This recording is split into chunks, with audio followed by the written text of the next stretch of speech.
Hello and welcome to Linear Algebra Chapter 4. Now, Section 4.3, it was not actually on the syllabus as to be a covered section, but I've decided not to cover it from our textbook for this class, but I want to go back to the corresponding section that is found in the Math 2260 Intro Linear textbook.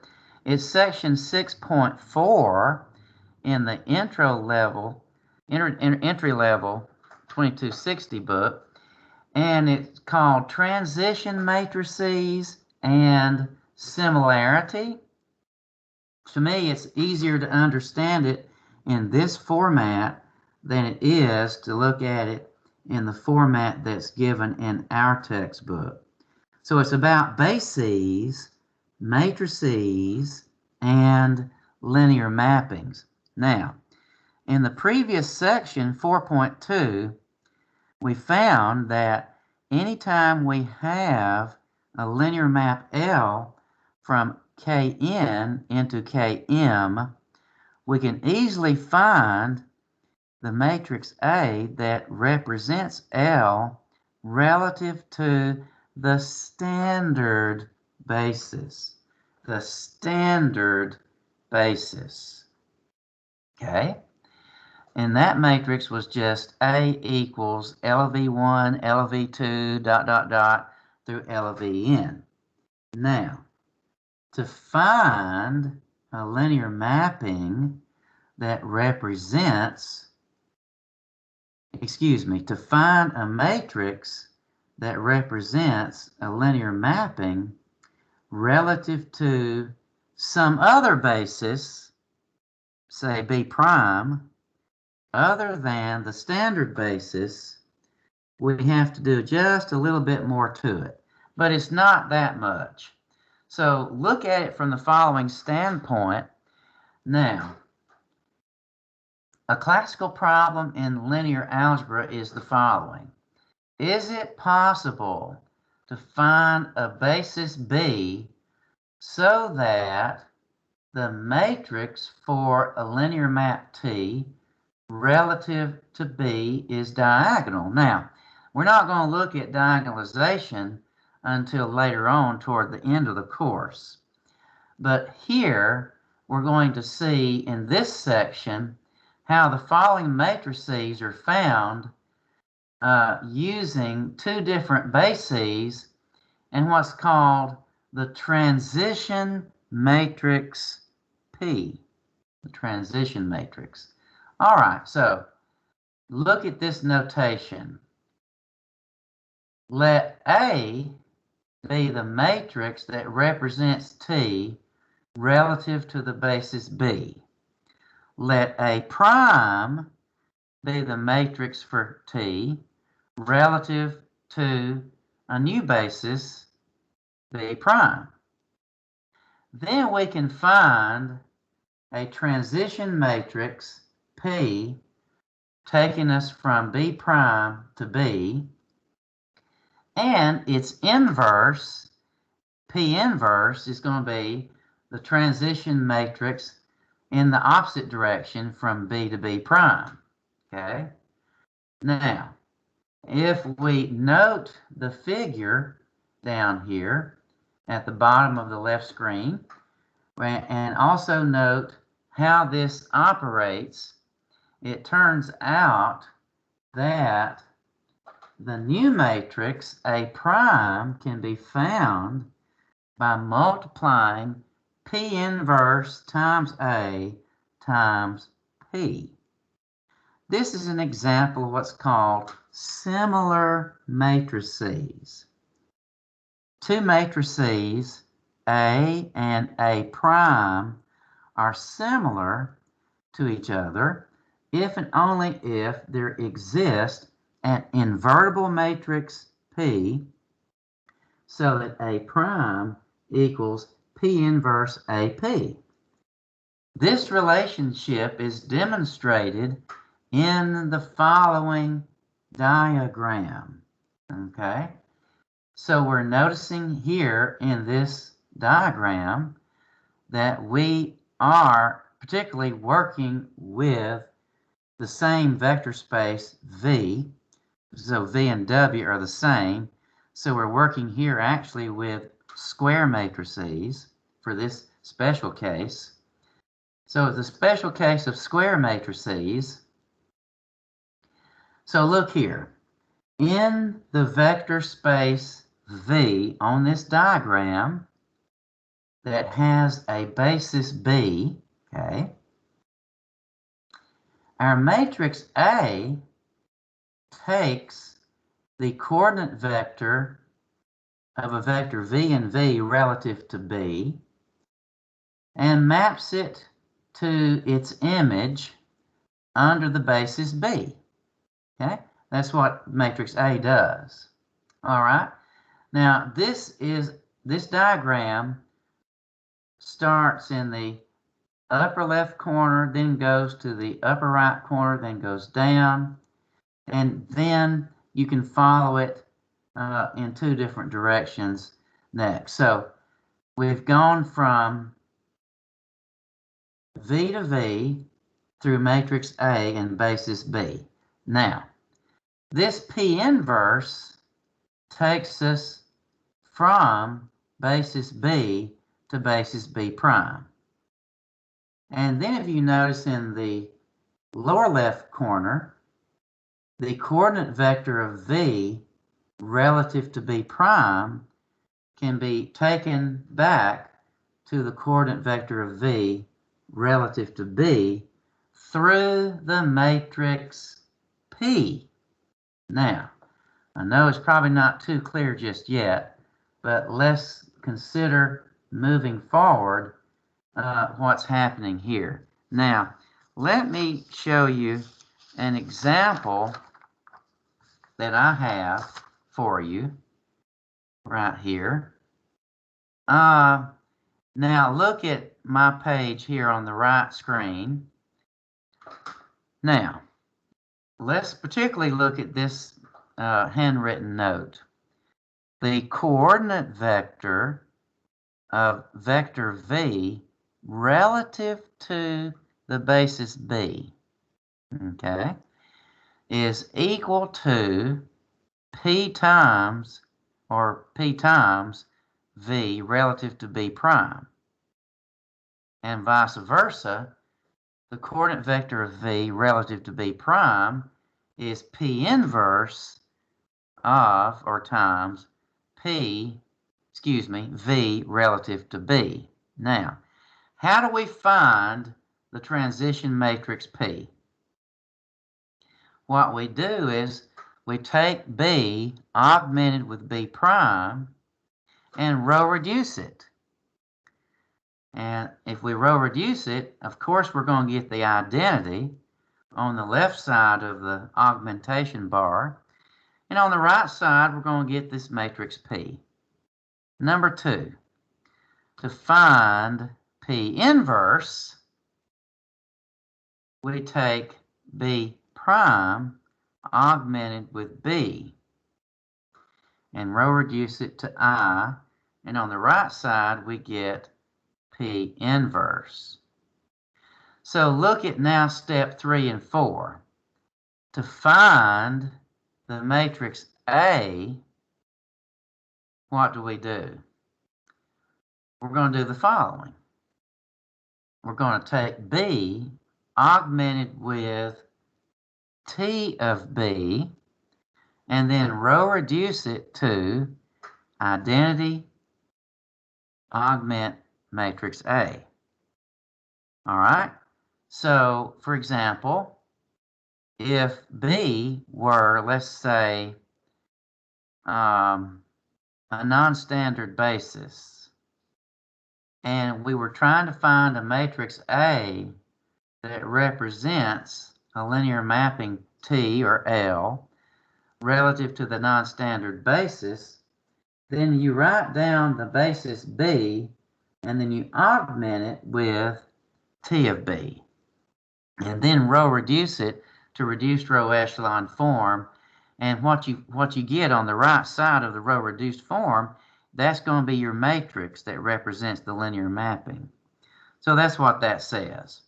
And then A prime would be B prime augmented with T of B prime, row reduce it to row reduced echelon form. You have the identity on the left side, A prime on the right hand side. And it turns out that A prime equals P inverse AP. Now, here is a very simple example. Let me illustrate it. Suppose L goes from R2 to R2, defined by L of xy equals x plus y, comma, x minus y, where B is the standard basis, E1, E2, that is 1, 0, 0, 1, and B prime is a non-standard basis, let's say negative 1, 2, comma, 2, negative 2. Now, if we go through all of those steps, finding each of those, for example, the transition matrix P, what we would do is take B, augment B prime, okay? And you notice that since B is the identity, that no reduction is needed, and so the matrix P is simply negative 1, 2, 2, negative 2. Now its inverse goes in the reverse order. You take B prime, augment with B. Always write them as columns and not row vectors. Negative 1, 2, 2, negative 2, augmented with the 2 by 2 identity. Row reduce it, and on the right side you get 1, 1, 1, 1 half. So that's your P inverse. Now, the main thing we need to note here is how to find the matrix associated with the linear mapping relative to B or relative to B prime. Now, if you look at number 3 here, A finds the matrix that represents the linear mapping relative to the standard basis, E1, E2. Now look at it. If you take E1, E2, 1, 0, 0, 1, and then augment that with L of E1, L of E2, so you just have the identity on the left side of the augment bar. On the right side, you've got 1, 1, 1, negative 1. Now, how do you find those vectors? What is L of 1, 0? So if x is 1 and y is 0, we're getting 1, 1. And then if x is 0 and y is 1, you get 1, negative 1. But now, since you have the identity on the left side of the augment bar, there's no need to row reduce it. It's already row reduced. And so the matrix that we're looking for is the matrix A, which is 1, 1, 1, negative 1. And then step 4, if you want to find a matrix A prime that represents the linear mapping L relative to a non-standard basis, B prime. Here's what you do. You take the non-standard basis, B prime, augmented with, on the right side, L evaluated at B prime. Okay? So if our non-standard basis in this example is negative 1, 2 as a column, and then 2, negative 2 is the second column, and then we're going to evaluate B prime at L. L evaluated at negative 1, 2, where x is negative 1, y is 2, gives us the column 1, negative 3. And then L evaluated at 2, negative 2, gives us the column 0, 4. Now, row reduce that 2 by 4 matrix. Of course, you're going to get the identity on the left side, and on the right side, you get negative 2, 4, negative 1 half 2. That is our matrix A prime that represents L relative to B prime. And it turns out that A prime and A are called similar matrices. You can verify that A prime equals P inverse AP. So actually, for our purposes here in section 4.3, it's really not all that necessary right now to do steps 1 and 2. The main thing for us at the moment is steps 3 and 4.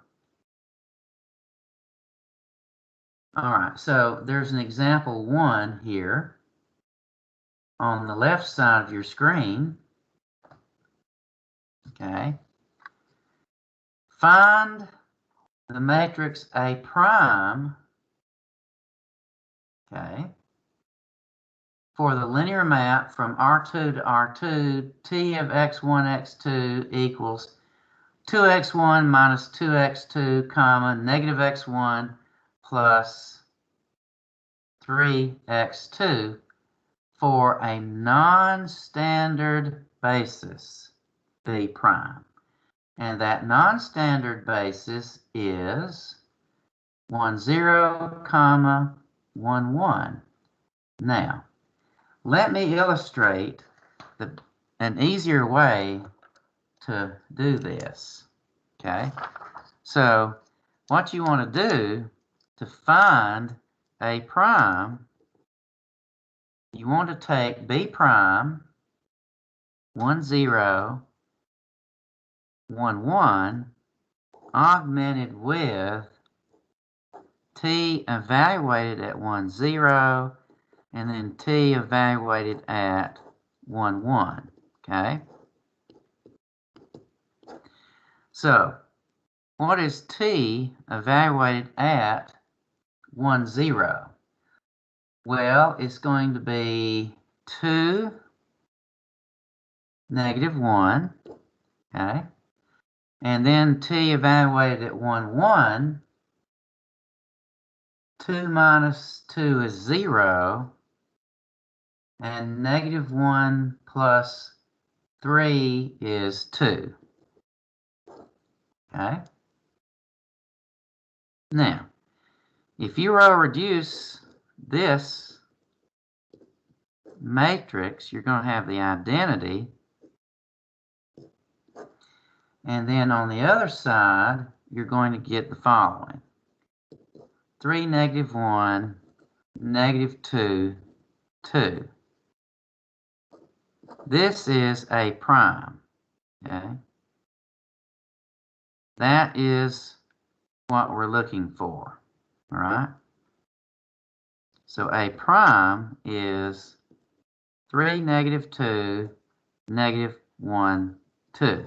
This matrix represents T relative to the non-standard basis, 1, 0, 1, 1.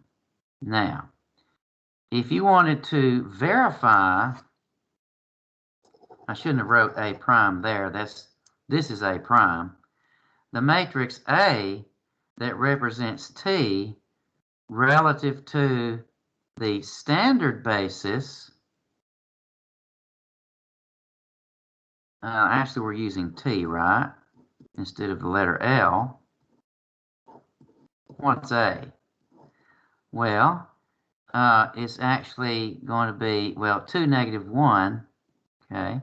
2, negative 1. And then T of 0, 1 is negative 2, 3. Now you can verify that A prime would be equal to P inverse AP if you were to calculate P and P inverse, but it's not necessary to do those steps.